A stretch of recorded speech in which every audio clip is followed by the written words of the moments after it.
다윗이 왕궁에 있다가 이런 생각이 들게 되죠. 하나님의 언약궤가 저 해막 가운데 있는데 이 언약궤를 모실 하나님의 성전을 짓고 싶다라고 하는 그의 마음에 소원이 들게 되었습니다. 그래서 이를 나단 선지자에게 이야기를 했고, 나단 선지자도 이를 좋게 여겨서 그러면 그렇게 해봅시다 라고 그랬지만, 하나님께서는 오히려 다른 말씀을 하셨죠. 다윗에게 하나님께서 다윗의 마음에 심긴 것은 나는 어디 한 곳에 머무는 존재가 아니다 라고 하는 것이었습니다. 그리고 과거를 회상시키죠. 이스라엘 백성이 가는 곳마다 내가 언약궤가 같이 움직였던 것처럼 너희가 가는 곳마다 내가 너희와 함께 했다 라고 하는 것을 다시 다윗에게 상기를 시켰습니다. 이것은요, 그리스도에 있는 우리들에게도 우리 마음속에 너무나 당연스럽게 생각하고 잘 알고 있는 것처럼 보여도 다시 생각하게 하는 것이 있습니다. 하나님은 우리와 같이 움직이시는 분, 하나님은 우리와 함께 하시는 분, 어느 곳에나 하나님의 자녀된 우리에게 하나님께서는 함께 하시는 분이시다 라는 것을 생각하게 합니다. 성령님이 우리 안에 계시잖아요. 그리스도를 믿는 자에게 주시는 성령님께서 우리 안에 계셔서 내주하셔서 우리를 떠나가지 아니하신다라고 그랬습니다. 하나님이 함께 하시는 것, 성령님이 우리와 함께 하시기 때문이죠. 그러니 생각하게 됩니다. 아, 그렇구나. 내가 어디로 가든지 내가 선 곳에서 하나님께 예배해야 되는구나. 또 나의 모든 삶의 모든 영역에서 예배당 안에서 예배드리는 것뿐만 아니라 내 삶의 영역에서 함께 하시는 하나님, 그 앞에서 행하는 그 모든 일이 하나님께 드려지는 예물이 되는구나 라고 하는 것을 알게 됩니다. 회사에 나가서 회사의 일을 하든 사업을 하든 내가 가정의 일을 하든 자녀를 키우든 그 모든 것이 하나님 안에서 하나님을 사랑하여서 주님을 경외하여서 하는 그 모든 일들이 하나님께 드려지는 예물이 되는 거죠. 제사가 되는 것이죠. 이것을 우리가 꼭 기억해야 합니다. 그러니까 그리스도인들은 예배당 안에만 계신 하나님을 예배당 안에 있는 하나님이라고 생각하지 않죠. 어느 곳에나 계신 하나님이기에 내 일상 가운데 계신 그 하나님을 생각하면서 그 하나님 앞에서 살아가는 자가 그리스도인인 것입니다. 말을 할 때도 그 말이 하나님 앞에서 하는 것이죠. 자녀를 대할 때도 사람을 대할 때도 어떤 일을 할 때도 그 모든 것이 하나님 앞에서 행하는 것입니다. 이를 의식하며 살아가는 것이, 또 이것이 하나님의 책망을 무서워하여서 의식하는 것이 아니라 나와 동행하시는 든든한 나의 위로자가 되시고 나를 도우시는 그 하나님을 의식하며 그런 하나님을 의식하며 살아가는 것입니다. 그래서 다윗은 하나님, 제가 하나님을 위하여 성전을 짓겠습니다 라고 그렇게 이야기를 했지만, 오히려 하나님께서는 내가 너를 위하여서 이 일을 하겠다 라고 그렇게 말씀하시는데, 어떤 일을 하시겠다고 말씀하신지 보게 되면요, 사무엘하 7장 9절에 보게 되면 너가 가는 모든 곳에서 내가 너와 함께 있어 너 모든 원수를 내 앞에서 멸하였은즉 땅에서 위대한 자들의 이름같이 너 이름을 위대하게 만들어 주리라. 하나님 다윗에게 말씀하시기를 너의 이름을 높이겠다 라고 그렇게 말씀하셨어요. 사무엘하 7장 11절에도 보니까 여호와가 또 내게 이르노니 여호와가 너를 위하여 집을 짓고 라고 되어 있습니다. 하나님이 다윗을 위하여 집을 지어주겠대요. 그 이상한 생각이 들지 않잖아요. 다윗은 이미 집이 있어요. 왕궁이 있어요. 백향목으로 만들어진 그런 멋진 그 왕궁이 있습니다. 그런데 딱 집을 지어주겠다니, 이 집 말고도 더 멋진 왕궁을 지어주겠다는 말인가? 그렇지 않죠. 하나님께서 다윗을 위해 집을 지어주겠다라고 하는 것은 문자 그대로의 의미가 아니라 또 다른 깊은 의미가 있는 것을 우리는 알아차려야 됩니다. 다윗에게 이야기하기를 너의 집과 너의 나라가 내 앞에서 영원히 보존되고 너 왕위가 영원히 견고하리라 하셨다 하라. 너의 집, 너의 나라가 영원히 보존된대요. 영원이라는 말을 썼어요. 영원히 보존된대요. 너의 왕위가 영원히 견고하리라. 다윗의 왕위가 영원이라는 말을 썼습니다. 영원히 견고하리라.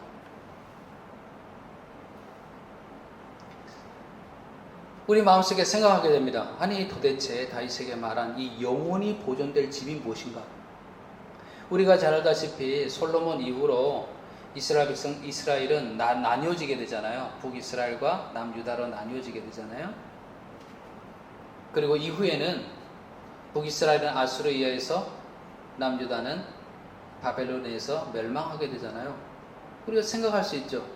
아니 하나님께서는 다윗의 나라가 영원히 보존된다고 이야기했는데 이후의 역사를 보니 이스라엘이 망하는데 어떻게 다윗의 나라가 영원히 보존될 수 있는가? 하나님 틀린 말씀하신 것 아닌가? 또 생각하기를 우리 인간은 모두 유한한 존재로 죽을 수밖에 없는 존재인데 어떻게 다윗의 왕위가 영원히 경고할 것인가? 도대체 하나님께서는 무슨 말씀을 하신 것인가? 문자 그대로 의미가 아니라는 것을 알 수 있어요. 문자를 넘어서 더 큰 의미를 담고 있다는 것을 우리는 생각할 수 있습니다. 한 예를 들어서요. 아브라함 있죠? 이 아브라함에게 하나님께서 하신 말씀이 있습니다. 아브라함을 불러 그에게 어떤 약속을 하셨습니까? 내가 너로 큰 민족을 이루고 너에게 복을 주어 너의 이름을 창대케 하리니 너는 복이 될지라. 누구에게 하신 말씀인가요? 아브라함에게 하신 말씀이거든요. 땅의 모든 족속이 너로 말미암아 복을 얻을 것이라. 누구에게 하신 말씀이면 아브라함에게 하신 말씀입니다. 그런데 이거 신약에 와서 이 아브라함에게 주신 이 복에 대해서 설명을 하면서 갈라디아서는 이 의미에 대해서 더 분명한 의미를 말씀하게 됩니다. 갈라디아서 3장 7절에 보게 되면 그런즉 믿음으로 말미암는 자들은 아브라함의 자손인지 알지어다. 아브라함을 통해서 난 혈통적인 자녀가 아브라함의 자손인 줄 알았는데 갈라디아서 뭐라고 이야기하고 있습니까? 믿는 자들이, 예수 그리스도를 믿는 자들이 아브라함의 자손이라고 얘기하는 거예요. 혈통적인 의미가 아니라는 거죠. 믿음을 통하여서 아브라함의 자손이 된대요. 아브라함 너는 복이 될지라라고 얘기했잖아요. 너의 자손이 번성하게 될 거라 그랬잖아요. 그러니 아브라함이 들었을 때만 하더라도 아브라함의 자손, 나의 자손, 그렇지 혈통적으로 나의 자손이라고 생각했을지 모르지만 갈라디아서 말씀을 보니까 아하 그렇구나. 예수 그리스도를 믿는 모든 자들이 아브라함의 자손이구나라는 것을 알게 된 겁니다. 그러므로 믿음으로 말미암는 자는 믿음이 있는 아브라함께 복을 받느니라. 이 말씀을 통해서 또 뭘 알 수 있습니까? 너는 복이 될지라라고 얘기해서 아브라함에게만 얘기한 줄 알았는데 아니죠. 누구에게 얘기한 겁니까? 예수 그리스도를 믿는 자에게 똑같이 내릴 그 복이 바로 아브라함의 복이라고 하는 것을 우리가 알 수가 있습니다. 이는 그리스도 예수 안에서 아브라함의 복이 이방에게 미치게 하고 또 우리로 하여금 믿음으로 말미암아 성령의 약속을 받게 하려 함이라. 창세기 때 아브라함에게 얘기했던 이 아브라함의 복은 예수 그리스도를 믿는 모든 자들, 복음이 전해져서 이방인에게 전해지고 복음을 듣는 모든 자들, 그래서 하나님의 자녀된 모든 자들에게 내릴 그 복을 바로 이야기한 것이 되는 거죠. 그렇습니다. 아브라함의 복은 아브라함의 자손으로 오실 예수 그리스도를 믿는 자에게 주시는 하나님의 복, 바로 우리죠. 우리 그리스도인들에게 내릴 그 복에 대해서 이야기를 하고 있는 것입니다. 이 말씀의 근거에서 우리가 보게 되면 우리는 알게 되죠. 우리는 누구란 걸 알게 됩니까? 우리가 바로 아브라함의 자손이요. 우리가 바로 그 언약의 자손이요. 아브라함에게 주실 그 복을 우리가 누리고 있구나. 누구 안에서? 예수님 안에서 누리고 있구나. 라는 것을 알게 되는 것입니다.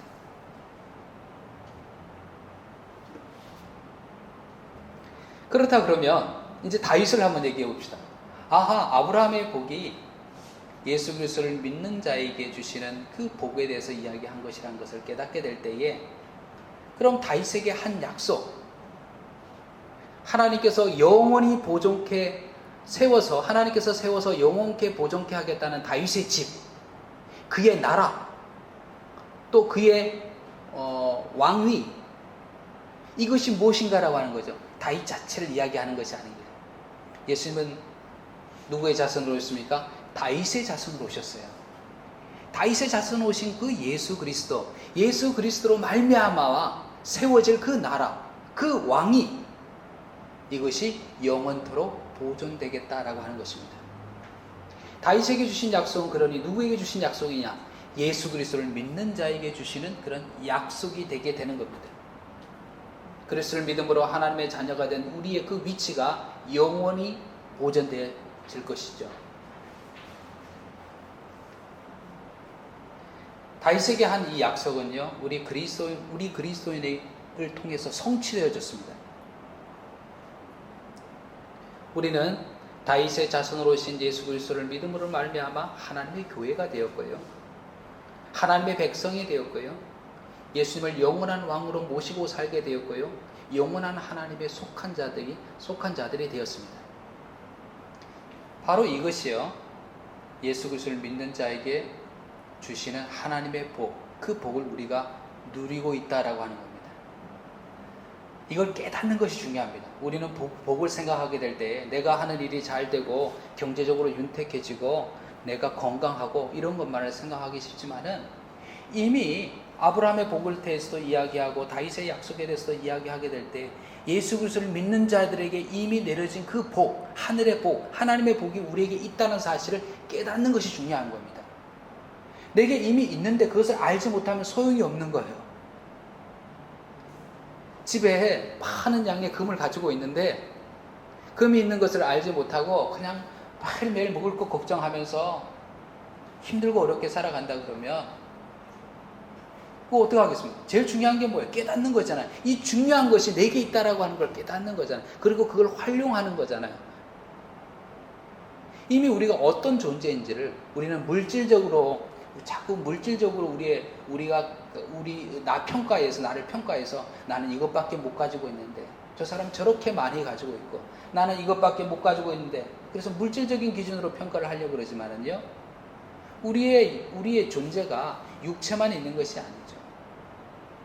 육체는 죽으면 흙으로 돌아가잖아요. 우리 영혼이 있게 되죠. 영혼의 존재에 우리가 어떤 귀한 것을 가지고 있는가를 깨달아야 되는 거죠. 아브라함의 복에 대해서 얘기했죠.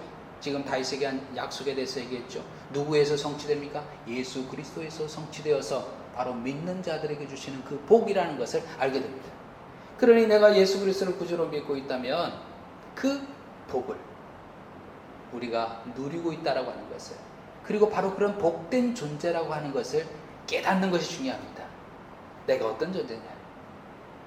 내가 입은 옷으로 나를 평가할 수 없죠. 내가 차를 소유하고 내가 차를 몰고 있는지 아니면 버스를 타고 다니는지 이런 것으로 나의 존재를 평가할 수 없습니다. 나의 외모로 나를 평가할 수 없습니다. 예수 그리스도로 말미암아 내게 주시는 그 복, 하늘의 복을 누리고 있다라고 하는 것을 내가 깨닫게 될 때 내 마음이 어떻게 생각합니까? 내 존재를 긍정하게 되고 그 복을 누리게 하신 하나님의 은혜에 감사하게 되고 이것을 내 자랑으로 삼게 되는 겁니다. 내가 얼마짜리 큰 좋은 물건을 가지고 있다는 것을 자랑하는 것이 아니라 내가 어떤 복된 자임을 자랑하게 돼. 내 존재 자체를 자랑하게 되는 거죠. 내가 어디에 속하여 있는가를 자랑하게 되는 것입니다.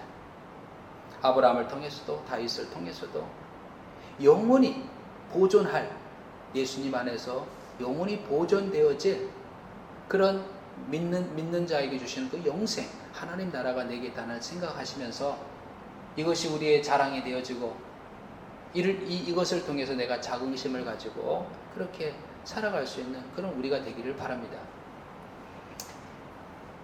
이 복을 누리는 자가 되었다라는 사실, 이런 존재가 되었다는 사실을 알게 될 때에 이 말씀이 이해가 됩니다.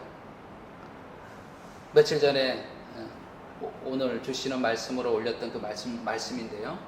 천국은 마치 밭에 감추인 보화와 같으니 사람이 이를 발견한 후 숨겨두고 기뻐하며 돌아가서 자기 소유를 다 팔아 그 밭을 사느니라. 이것을 발견한 사람, 이것이 보물이라는 것을 알고 발견한 사람은 너무 기쁨이 가득하여서 자기의 전 재산을 팔아가지고 이 밭을 샀대요. 내가 예수님 안에서 하나님의 복을 누리는 자임을 발견한 사람은요, 어떻게 됩니까?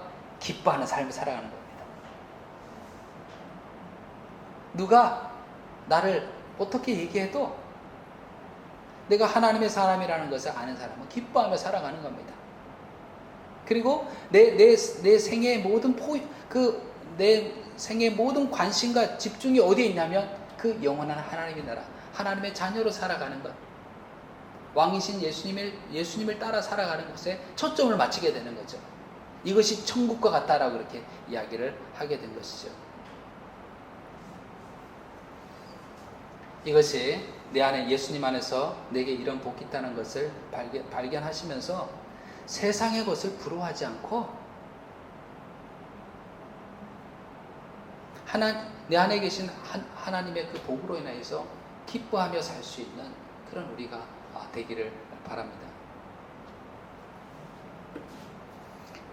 예전에 어떤 분이 저한테 이런 얘기를 하시는 거예요. 그 교회를 안 다니시는 분이신데, 믿음이 없으신 분이신데 저한테 그런 얘기를 하는 거예요. 목사님, 길을 가다가 멋진 차 타고 다니는 젊은 애들이 멋진 차 타고 다니는 거 보면 막 속상하지 않으세요? 화가 나지 않으세요? 부모님을 저는 부자 부모 밑에서 태어나서 자기가 한 것도 아무것도 없으면서 저렇게 비싼 차를 몰고 와, 비싼 차는 또 왜 그래 소리가 커요 도대체, 왕 그러면서 가는 거 보면 화가 나지 않으세요? 그러더라고. 그래서 제가 그래서 왜 화가 나세요? 그분이 이게 너무 화가 나는 거야. 자기는 이렇게 바둥바둥 살아가는데 그러면서도 자기는 뚜벅이를 걸어 다니는데 쟤네는 한 것도 없는데 부모 부자인 이후로 저런 차를 몰고 그냥 다니는 거 보면 너무 화가 난대. 저는 왜 화가 나세요? 걸어 다니면서 다리 운동도 되고 하늘도 쳐다보고 바람도 맞으면서 저는 좋은데요. 우리가 어떤 존재인지를 생각하게 될 때에 세상이 부럽지 않은 겁니다. 그런데 이걸 생각하지 않으면 뭐냐면 자꾸 세상이 만든 기준을 가지고 나를 평가하는 거예요. 나는 지금까지 뭐 했나? 이렇게 평가하는 거예요. 예수님 안에서 내가 어떤 존재인지를, 이 말씀이 믿어지고 내가 어떤 존재인지를 기억하게 될 때에 밭에서 보물을 발견한 사람처럼 얼굴에 웃음이 떠나가지 않는 거예요. 기쁨이 가득한 거예요. 그리고 올인하는 것은 그 보물을 향해서 올인하는 거예요. 내가 발견한 그 하나님의 나라, 하나님 안에 살아가는 그 삶에 올인하게 되는 것입니다. 이 약속을 다윗이 받았어요. 다윗은 제가 하나님을 위해서 성전을 지어드리겠습니다 라고 얘기했지만 하나님께서는 내가 너를 위하여서 집을 짓겠다. 내가 너의 왕위를 영원히 보존하겠다. 그렇게 말씀하셨어요. 이후에 다윗의 이 약속을 받은 이후의 말씀이 오늘 본문의 말씀이잖아요. 오늘 본문의 말씀을 보니까요. 오늘 본문의 말씀을 한마디로 요약하면 뭐냐면 다윗은 어디로 가든지 승리했어요. 어디로 가든지. 1절에 보게 되면 블레셋 사람을 쳐서 항복을 받아내었고요.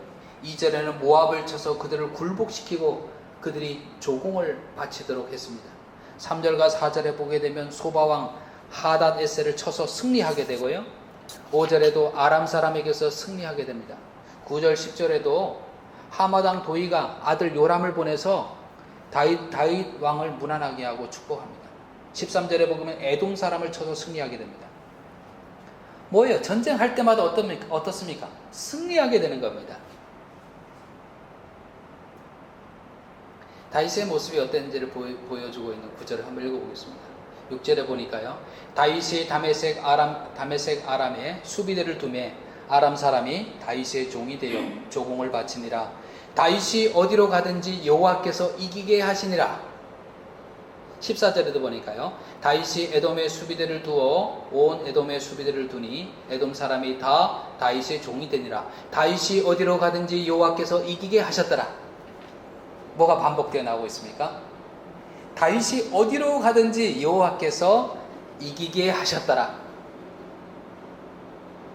여러분, 이 반복되어지는 말씀을 보니까 마음에 사모되지 않으세요? 다윗이라는 이름 대신 내 이름을 집어넣고 싶지 않으세요? 이 힘은이 어디로 가든지 여호와께서 이기게 하셨더라. 하성철이 어디로 가든지 여호와께서 이기게 하셨다. 한혜원이 어디로 가든지 여호와께서 이기게 하셨더라. 김예랑이 어디로 가든지 하나님께서 이기게 하셨더라. 이진영이 어디로 가든지 하나님께서 이기게 하셨더라. 내 이름을 막 넣고 싶지 않으세요? 예? 이야, 어디로 가든지 정말 이런 인생이면 너무나 좋겠다. 그런 간절함이 들지 않습니까? 근데 여러분, 이것은 우리의 바람으로 끝나는 것이 아니에요. 이 승리의 약속은요, 예수 그리스도 안에서 예수님 믿는 자에게 주시는, 이미 우리에게 주시는 하나님의 복입니다. 승리의 약속은요. 이미 우리가 아브라함을 통해서 주셨던 복의 주인공이라고 얘기했죠. 다윗에게 주셨던 약속의 그 말씀의 주인공이라고 그렇게 말씀을 드렸죠. 또 우리가 살아가는 이 현실의 삶 속에서도 예수님 안에서 승리케 하는 복을 우리에게 주셨습니다. 하나님 자녀로서 이 땅을 살아갈 동안 우리에게 주시는 승리의 그런 약속을, 그 복을 우리에게 주셨습니다. 말씀을 제가 한번 말씀을 드려볼게요. 요한일서 5장 5절에 보게 되면요, 예수께서 하나님의 아들이심을 믿는 자가 아니면 세상을 이기는 자가 누구냐? 다른 말로 표현하게 되면 예수님을 하나님의 아들로 믿는 자는 어떤 자라고요? 세상을 이기는 자다라고 이렇게 말씀하시는 것이죠. 로마서 8장 37절에도요. 그러나 이 모든 일에 우리를 사랑하시는 이로 말미암아 우리가 넉넉히 이기느니라. 내가 확신하노니 사망이나 생명이나 천사들이나 권세자들이나 현재일이나 장래일이나 능력이나 높음이나 다른 아무 피조물이라도 우리를 우리 주 예수 그리스도 안에 있는 하나님의 사랑에서 끊을 수 없으리라. 약속 이야기하고 있잖아요. 예수 그리스도 안에서 주시는 승리의 그 하나님의 복을 이야기를 하고 있습니다. 우리가 기도할 때 살아계신 하나님 이렇게 얘기하잖아요. 이 말은 너무 중요한 얘기입니다. 하나님은 그냥 추억하는 분 아니시고, 그냥 우리 관념 속에 있는 분 아니시고, 살아계시는 하나님, 살아계시다라고 하는 것은 우리의 사정을 아시고 우리의 기도를 들으시고 또 역사하시고 일해 가시고 그런 분이시라는 거죠. 하나님은 자녀된 우리들, 진실한 성도된 우리들을 도우시는 그런 분이십니다. 그리고 모든 일에 예수 그리스도로 말미암아 넉넉히 이기게 하시는 그런 분이십니다. 다윗에게 주셨던 약속처럼 어디로 가든지 여호와께서 이기게 하시니라 라는 그 말씀이 우리 생애 속에서 이루어지기를 원하십니까? 그렇게 살아가기를 원하십니까? 그럼요. 하나님의 그 선제적 은혜가 있습니다. 선제적 은총이 있습니다. 그 복이 있습니다. 이것을 누리기 위해서는 우리가 그 복을 내 삶에 성취할 수 있는 그 통로가 되어야 됩니다. 합당한 통로가 되어야 됩니다. 이게 막혀 있다면, 하나님이 그런 복을 우리에게 이미 허락하셨지만 이게 막혀 있다면 내려오지는 못하잖아요. 이것이 우리를 누리지 못하잖아요. 내가 합당한 통로가 되게 될 때에 이게 준비가 되어 있다면, 이 하나님이 우리로 하여금 다윗에게 이야기했던 것처럼 여호와께서 이기게 하시리라고 하는, 예수님 안에서 이기게 하시리라고 하는 이 복이 우리를 통해서 성취되어지는 거죠.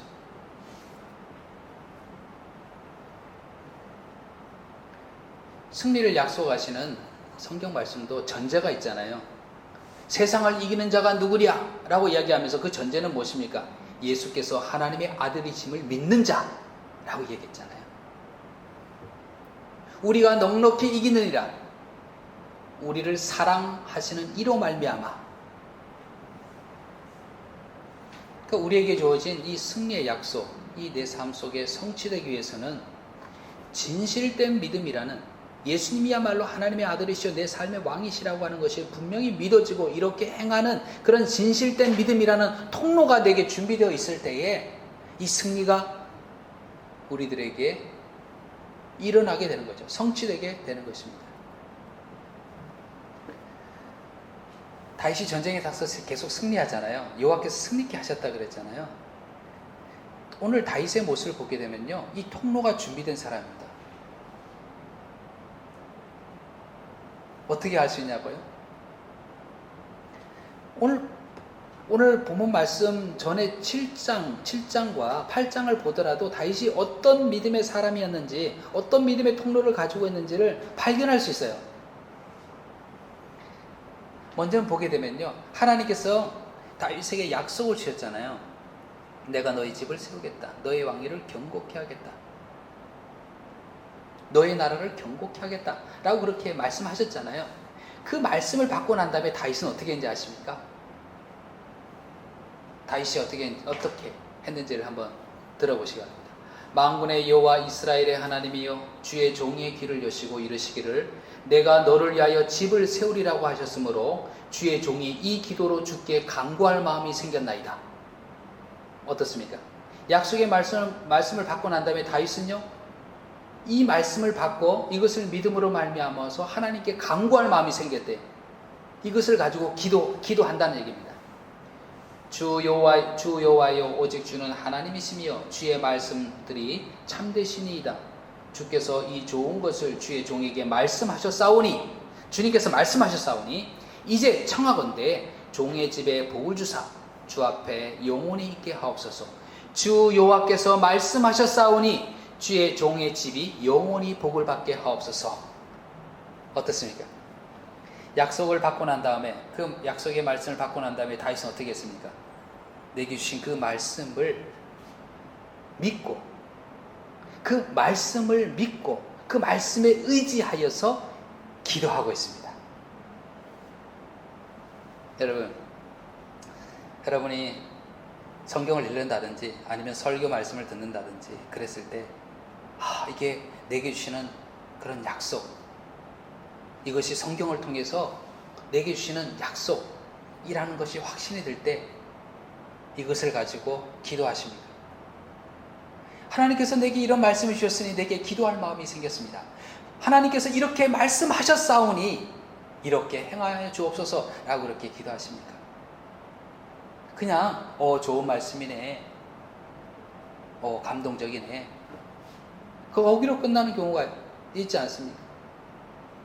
우리가 그리스도인들이 기도해야 된다 그러잖아요. 어떻게 기도할 건가요? 그냥 내 마음에 생각되는 대로 막 기도하는 건가요? 그냥 하나님, 제게 한 100억은 좀 있었으면 좋겠습니다. 하나님, 저에게 100억을 주시옵시고, 하나님, 저희 가족들이 정말 코로나 상황 속에서 다 코로나 걸리지 않고 건강하게 해주시고, 내 마음에 생각되는 대로 막 기도하는 건가요? 그것도 하나님께 간구하는 것이죠. 하지만 오늘 말씀에 비춰봐서 보게 되면 우리가 어떻게 간구해야 될지를 깨닫게 됩니다. 하나님께서 주신 약속의 말씀, 그 말씀에 따라서 여호와께서 그렇게 말씀하셨사오니 주의 종의 집이 영원히 복을 받게 하옵소서 라고 기도했던 다윗의 기도처럼 하나님께서 주신 말씀을 통해서 깨닫고 그 말씀이 내게 이루어지리라 라고 하는 그 말씀, 그 믿음을 가지고 말씀을 가지고 기도하는 겁니다. 이게 정말 중요합니다. 만약에 말씀을 가지고 기도하지 않으면, 말씀의 깨달음을 가지고 기도하지 않으면 어떻게 기도하게 되겠어요? 그냥 내가 원하는 걸 그냥 얘기하는 거예요. 하나님, 우리 아이는 하버드대에 갔으면 좋겠고요. 우리 아이는 조금만 노력해도 그냥 많은 성취를 했으면 좋겠어요. 내가 원하는 대로 얘기하는 거예요. 그렇죠? 그런데 말씀에 따라 기도를 하게 되면 어떻습니까? 내 말씀을 가지고 깨달은 대로 하나님, 제게 이런 믿음을 주옵소서. 하나님, 우리 아이가 기도하는 아이가 되게 하옵소서. 하나님, 우리 아이가 용기 있는 아이가 되게 하옵소서. 이렇게 기도가 달라지게 됐죠. 우리가 말씀에 따라 기도하지 않으면요, 세상의 가치를 따라서 기도하게 됩니다. 세상 모든 사람들이 가지기를 원하고 하기를 원하는 것, 그 가치를 따라서 내가 하나님께 계속 얘기하게 되는 거죠. 그러나 우리가 하나님의 말씀을 주목하게 될 때에 하나님께서 내게 원하시는, 하나님께서 내게 이루기를 그 원하시는 것을 따라서 기도하게 되는 것입니다. 다윗이요, 이 승리의 복을, 승리케 하시는 이 복을 누릴 수 있는 그런 통로를 준비되었다는 것을 알 수 있습니다. 그는 하나님의 약속을 믿고 기도했습니다. 또 다윗의 모습을 보게 되면요, 말씀을 통해서 한번 여러분이 보시기를 바랍니다. 오늘 본문의 11절에 보게 되면 다윗 왕이 그것도 여호와께 드리되 그가 정복한 모든 나라에서 얻은 은금 곧 아람과 모압과 암몬 자손과 블레셋 사람과 아말렉에서 얻은 것들과 소바 왕 르홉의 아들 하닷 에셀에게서 노력한 것과 같이 드리니라. 무엇을 하나님께 드렸다는 얘기인가요? 전리품을 하나님께 드렸다는 거예요. 전쟁을 하게 되면, 고대 세계에서 전쟁을 하게 되면 전쟁에서 노획한 그 물품들, 그 전리품들은 당연히 승리의 대가로 차지하게 되죠. 왕도 차지하게 되고 같이 했던 부하들에게도 나눠주고 그렇게 이야기하게 되죠. 다윗이 전쟁을 하면서 승리하게 될 때에 그것이 자신 때문에 승리했다고 생각하게 되면 그 전리품들을 다 본인이 소유하게 되는 거죠. 그런데 이 전리품들을 모든 것을 하나님께 드린 이유가 뭔가요? 전리품들은 승리자가 가지는 거 아니에요? 그 전리품들을 하나님께 드린 다윗의 마음은 뭔가요? 이 승리가 내가 한 것이 아니라 하나님께서 하셨다라고 하는 것을 고백하는 겁니다. 자기가 잘나서 그랬다는 게 아니라는 것을 아는 거죠. 자신은 하나님의 지시에 따라서 순종한 것 뿐이지 하나님께서 함께 하셨기 때문에 승리했다는 것을 알기에 그는 그 전리품들을 하나님께 드리고 있습니다. 하나님의 것을 인정하여서 그것을 하나님께 드리고 있고 하나님도 이를 기꺼이 받으시는 것을 보게 됩니다. 여러분, 우리가 이런 하나님께서 내게 허락하신 것, 나와 함께 하셔서 나로 얻게 하시고 나로 승리케 하신 것을 생각하지 않으면요, 다 내가 한 것으로 생각해요. 자기 공로의식에 빠져요. 어느 한 가정에서 이런 일이 있었어요. 아이들은 교회를 다니고 엄마도 교회를 다니는데 아빠가 교회를 안 다니시는 거죠. 밥 먹기 전에 엄마가 아이한테 이야기를, 오늘 밥 먹기 전에 하나님께 먼저 기도드리고 밥을 먹자라고 그렇게 했습니다. 그 이야기를 듣는 아빠도 그냥 믿진 않았지만 내가 어떻게 기도하는가 하고 이렇게 궁금하게 돼서 같이 기도를 하게 됐어요. 아이가 기도하게 되죠. 하나님, 이 모든 양식을 우리에게 주셔서 감사합니다. 이렇게 기도했어요. 그랬더니 이것을 듣고 있던 아빠가 너무 화가 나는 거예요. 왜 화가 났냐면, 이 모든 양식을 얻기 위해서 내가 얼마나 열심히 노력하고 애썼는데 회사에 가서 내가 땀 흘리면서 그렇게 노력해서 이걸 먹여줬더니 이 아이 입에서 나오는 말이 하나님이 다 해주신 것처럼 하나님이 주셨다 그렇게 얘기하니까 화가 나는 거예요. 내가 줬잖아 막 이렇게 얘기하고 싶은 거죠. 내가 줬잖아. 이거하고 똑같은 거예요. 우리에게 허락된 그 모든 것이 그냥 내 능력으로 내가 잘나서 그렇게 생각하기 쉬운 거예요. 다 내가 노력해서 된 건데 내 능력에 따라서 얻은 결과인데 내가 누리는 것이 당연하다고 생각하는 거죠. 부한자들이 이렇게 생각할 수 있잖아요. 내가 번 돈을 가지고, 내가 노력해서 번 돈을 가지고 내가 쓰겠다는데 뭐가 문제야?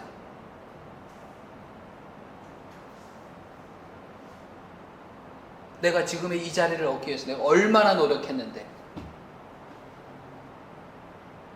근데 여러분, 정말 그럴까요? 생각해 보게 되면 원래 내 것인 것은 아무것도 없습니다. 다 창조주 하나님께로부터 비롯된 것이고 하나님의 도우시는 은혜 아래에 있는 것입니다. 심지어 우리가 숨쉬는 이 들숨과 날숨, 이것도요 하나님의 은혜 속에 숨쉬는 겁니다.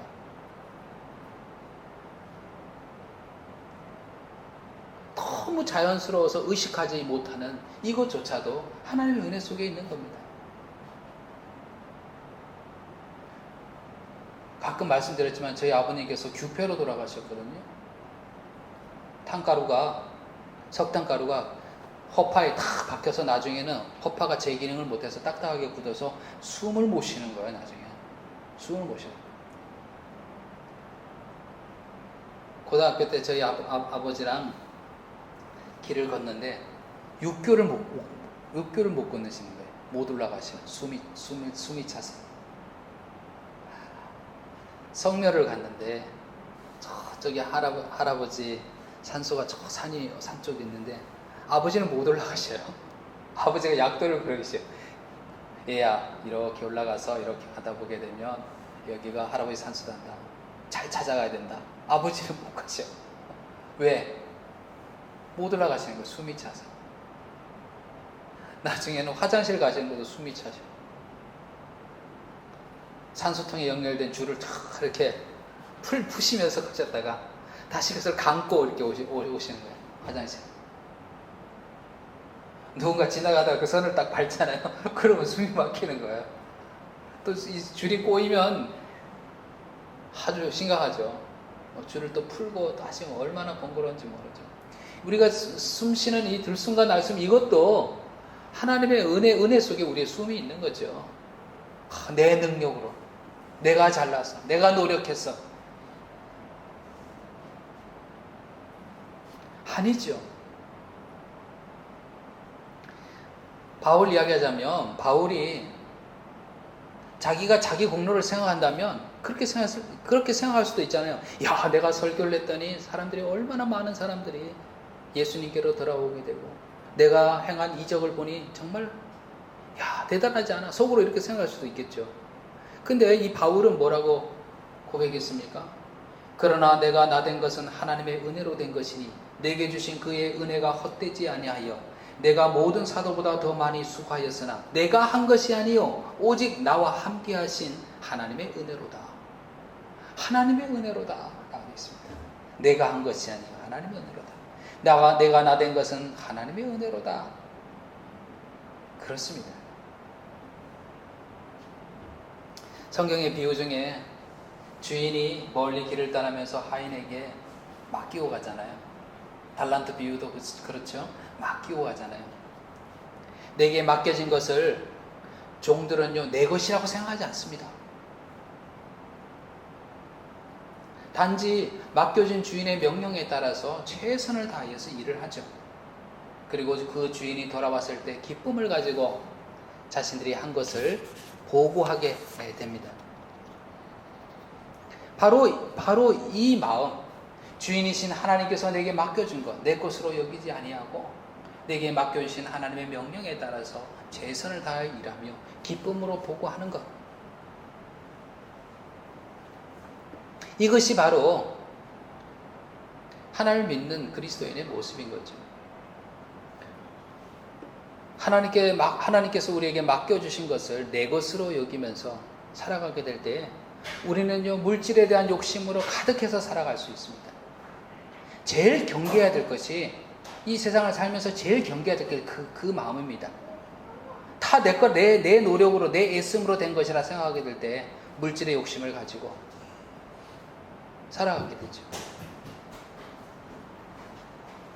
그런데 이 모든 것들은 천지의 주인이신 하나님의 것입니다.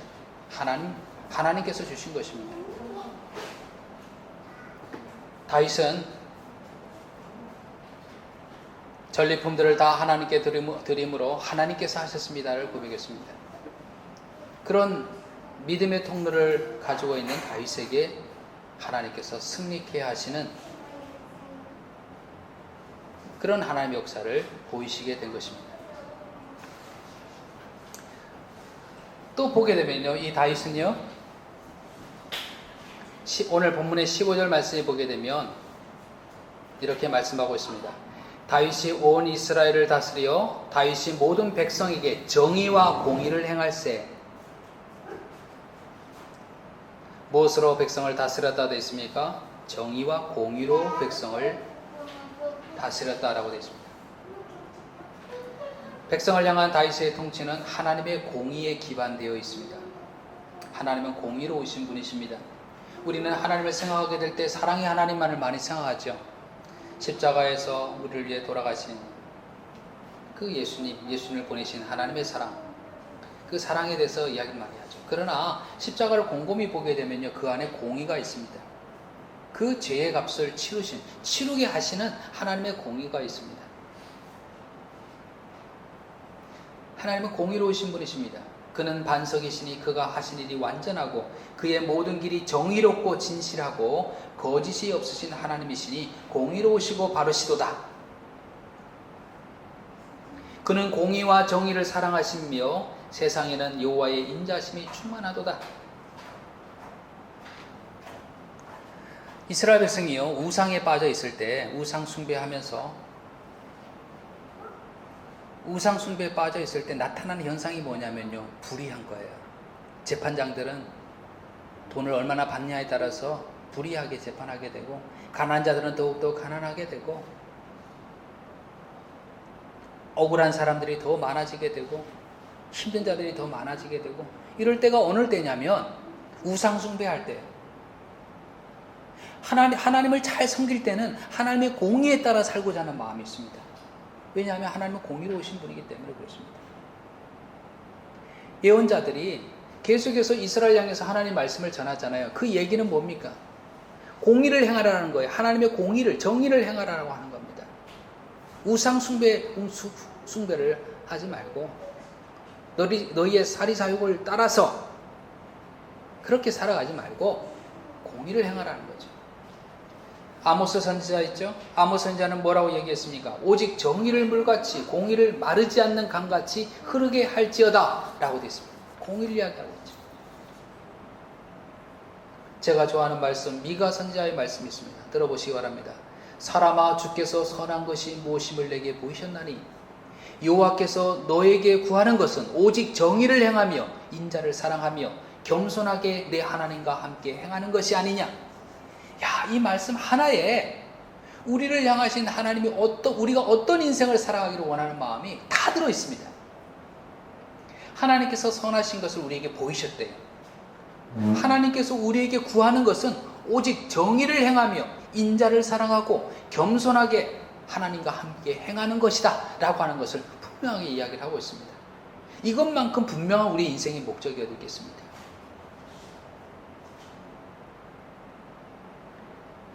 예수님께서도 형식적인 제사, 형식적인 이 믿음을 가진 사람들을 향해서 이렇게 얘기하셨습니다. 화 있을진저 너희 바리새인이여, 너희가 박하와 온향과 모든 채소의 11조는 들이되 공의와 하나님께 대한 사랑은 버리는 도다. 그러나 이것도 행하고 저것도 버리지 말아야 할지니라. 하나님께 드려져야 될 제사, 공의와 사랑으로, 공의와 사랑이라는 거죠.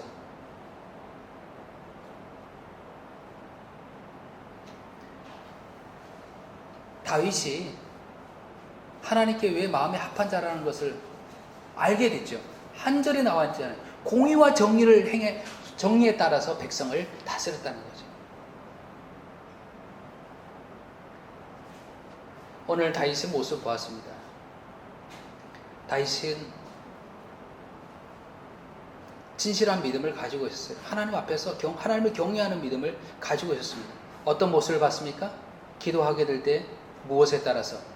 약속을 믿고, 그에게 주어진 약속을 믿고, 그 약속의 말씀에 의지해서 기도하는 다윗의 모습을 봤죠. 또 전리품을 자기가 차지하는 것이 아니라 하나님께 드림을 통하여서 이 모든 것이 누가 하셨음을, 하나님께서 하셨음을, 하나님께서 주신 것임을 고백하는 다윗의 모습을 봤죠. 백성들을 공의로, 정의로 다스리는 모습을 통해서 하나님의 마음을 가지고 행하는 그의 모습을 봤죠. 이런 그의 믿음이 통로가 되어서 하나님의 능력이 그와 함께 했습니다. 다윗이 어디로 가든지 여호와께서 이기게 하시니라. 여러분, 이 은혜가 저와 여러분에게 있기를 바랍니다. 이 능력이 저와 여러분에게 있기를 바랍니다. 다윗이 가졌던 이 하나님을 경외하는 믿음, 이 믿음의 진실한 믿음의 통로를 우리가 가지고 우리가 이 세상 속에서 하는 모든 일 속에서 우리를 사랑하시는 자로 말미암아 우리가 넉넉히 이기느니라. 어디로 가든지 여호와께서 우리를 이기게 하시니라 라고 하시는 이 말씀의 성취가 우리의 삶을 통해서 이루어지기를 간절히 축원을 드립니다.